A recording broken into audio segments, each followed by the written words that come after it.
Hello everyone. So today we are going to start our third unit, that is water everywhere.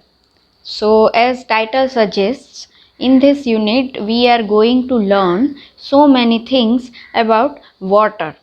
तो इस unit में हम बहुत सारी चीज़ें जो पानी के बारे में है वो सीखेंगे, जानेंगे. Water is, we all know that water is called elixir of our life. पानी को जीवन का अमृत बताते हैं. पानी हमारे जीवन का अमृत है, हमको बहुत आसानी से मिल जाता है अभी तक, तो इसलिए हमको उसकी कदर नहीं है. ज़्यादातर लोग पानी की कदर नहीं करते हैं, पर पानी को जीवन का अमृत बताया गया है. वो इसलिए क्योंकि it is very much inevitable and prime part of our life.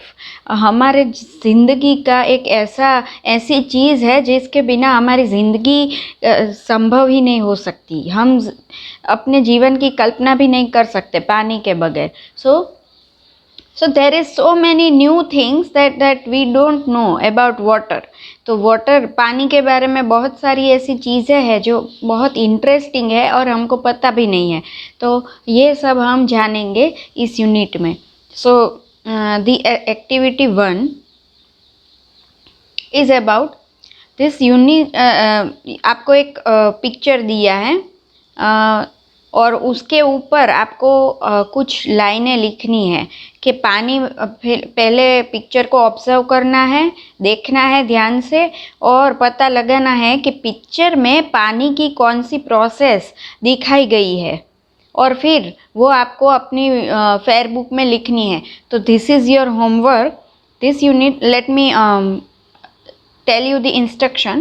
This unit is about the water that is necessary for our life and on our planet. Look at the picture. Write the name of as many objects as you can. इसमें जितने भी objects आपको दिखाई दे रहे हैं, जैसे कि सन है, बादल है, पानी है, बारिश है, ये जो भी आप देख सके इसमें आपको लिस्ट करना है वो चीज़ों का जो इस पिक्चर में आप देखते हो. और दूसरा क्या करना है, what is happening to the water in this picture. तो पानी के साथ क्या हो रहा है, क्या प्रोसेस हो रही है पानी और सन की गर्मी के बीच में जिससे बारिश होती है. तो ये आपको अपने शब्दों में लिखना है. पिक्चर देख के आपने उसके ऊपर कुछ लाइनें लिखी हो, वो आपने एग्ज़ाम में भी किया, तो ये मेरे ख्याल से आप लोगों के लिए टफ नहीं है. आप कोशिश करना. तो ये first activity is your homework. You have to write it in fair notebook. So let us start with the explanation of activity 2, water boy part 1.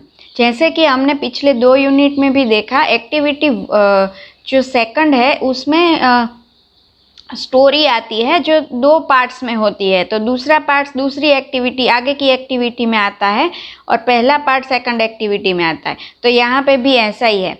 तो स्टोरी का नाम है वाटर बॉय, पानी का एक लड़का, ऐसे समझ लो. Let us start. Vijay like to play with water. He liked to play with water in many ways. Vijay नाम का एक लड़का है जिसको पानी के साथ खेलना बहुत अच्छा लगता है, और पानी के साथ वो कुछ अलग ही तरीके से, बहुत सारे तरीके से खेलता है. कैसे खेलता है? He liked to fill up a big tub with water and play with his toy bought in there.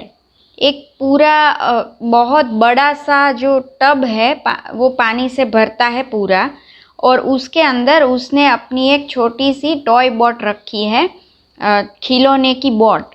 तो वो पानी में डालता है और उसमें बैठ के पानी की सैर, छोटा सा बोटिंग जैसा करता है, ऐसे खेलता है पानी के साथ. He liked to make big mud puddles in the garden and pretend it was a lake. अपने उसके घर पे एक गार्डन भी है, तो अपने गार्डन में एक मड पडल, मड का मतलब है कीचड़ और पडल का मतलब है पोखरा या फिर दलदल. जो कीचड़ का बनता है, जिसको જેને ગુજરાતીમાં આપણે ખાબોચિયું કહીએ છીએ, તો એવું ऐसे कीचड़ का एक दलदल वो बनाता है और पानी से ही बनाता है पूरा, और उसको वो अपना छोटा सा लेक बोलता है। और उसकी तीसरी गेम है he like to open the hose and splash his friends when they walked bye.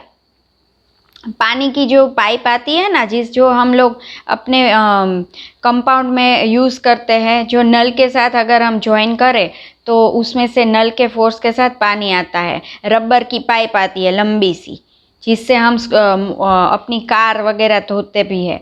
तो वो पाइप, उसके घर पे भी वो पाइप है, उसको हॉस बोलते हैं। तो वो हॉस वो नल के साथ जोड़ के उसको चालू कर देता है, तो उसमें से बहुत फोर्स से पानी आता है, हमको पता है। तो ऐसे फोर्स से पानी डाल के, पानी की जो छींटे हैं वो डाल के अपने फ्रेंड्स को भिगो देता है, जो अब उसके घर पे चल के आते हैं। स्प्लैश का मतलब है किसी पे ज़ोर से पानी डालना। तो ऐसी गेम्स वो खेलता है पानी से। तो उसकी हमने देखा कि उसकी जो सारी गेम्स थी, खेलने के जो सारे तरीके थे, वो पानी के साथ ही थे, और कोई भी ऐसा तरीका नहीं था कि जिसमें कम पानी इस्तेमाल होता हो। सभी तरीकों में ज़्यादा से ज़्यादा पानी वो वेस्ट करता है ये लड़का। क्या, कौन? विजय। Let us C. His mother told him many times not to waste water, but he did not listen. उसकी मम्मी ने उसको बहुत बार टोका था कि पानी का वेस्ट मत करो, पानी का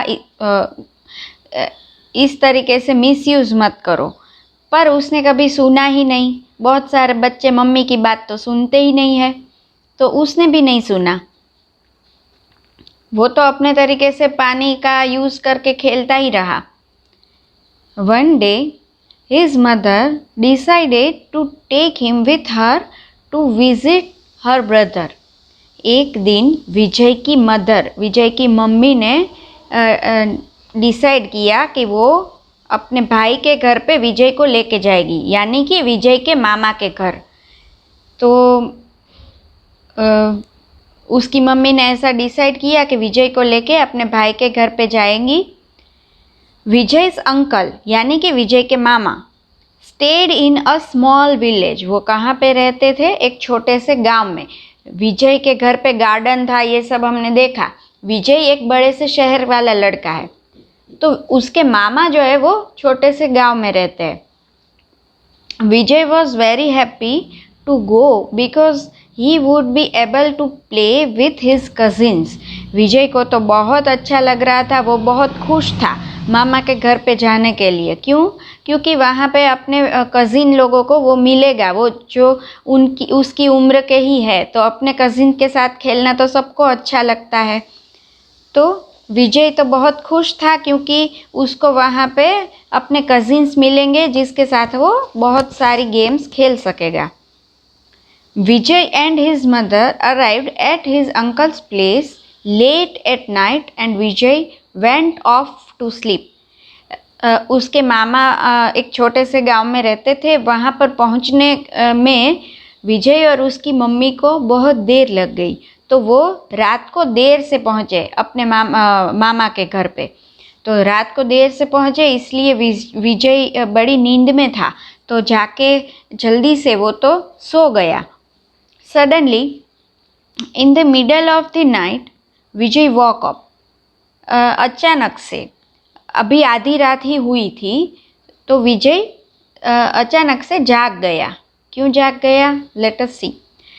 There was a lot of noise outside his room. उसके रूम के बाहर बहुत सारी शोर हो रही थी, बहुत सारी आवाज़ें आ रही थी, बहुत सारा लोगों की आवाज़ें आ रही थी। Vijay could not understand why so many people were awake at night, but he was very tired. विजय को समझ में नहीं आया कि ऐसे आधी रात में इतने सारे लोग जाग क्यों रहे हैं, और इतने सारे लोग इतनी बातें या फिर शोरगुल क्यों कर रहे हैं। तो ये विजय को समझ में नहीं आया, जैसे कि वो तो नींद में था और इतनी आवाज़ से जाग गया था, तो इसलिए उसने बहुत जानने की कोशिश भी नहीं की। But he was very tired, वो वैसे भी बहुत थक चुका था क्योंकि इतनी लंबी ट्रैवलिंग करके गया था मामा के घर और रात को देर भी हो गई थी। तो very soon he fell back to sleep. तो उसने कुछ जानने की कोशिश नहीं की कि इतनी आधी रात को इतने सारे लोग क्यों जाग रहे हैं और क्यों इतनी आवाज़ें कर रहे हैं। तो वो तो थक गया था, इसलिए जल्दी से जाग के उसने थोड़ा सा देखा और फिर जल्दी से ही वापस सोने चला गया, वापस सो गया। तो यहाँ पे हमारी स्टोरी का फर्स्ट पार्ट जो है वो ख़त्म होता है। वो वापस सो गया, पर वो आवाज़ें क्यों आ रही थी, क्यों इतने सारे लोग आधी रात को जाग रहे थे, ये हमको पता करना है। तो इसके लिए हमको जानना होगा वाटर बॉय स्टोरी का सेकंड पार्ट, जो कि नेक्स्ट सेशन में हम जानेंगे। सो this was for this session. Don't forget to write your homework. That is first activity. I have explained how to do it. अगर आप ये लिख नहीं पाओ पानी की प्रोसेस, फिर भी ये फर्स्ट पार्ट तो आपको करना ही है, जो कि है इस चीज़ में, इस पिक्चर में जो जितने भी ऑब्जेक्ट्स आप देख सकते हो उसकी लिस्ट आपको बनानी है और ये होमवर्क आपको करना है आपकी फेयर नोटबुक में। अगर आपको कोई डाउट है इसमें या फिर ये स्टोरी में कुछ भी पूछना हो तो आप मुझसे पूछिए and be clear with your topics and this chapter. So thank you and take care.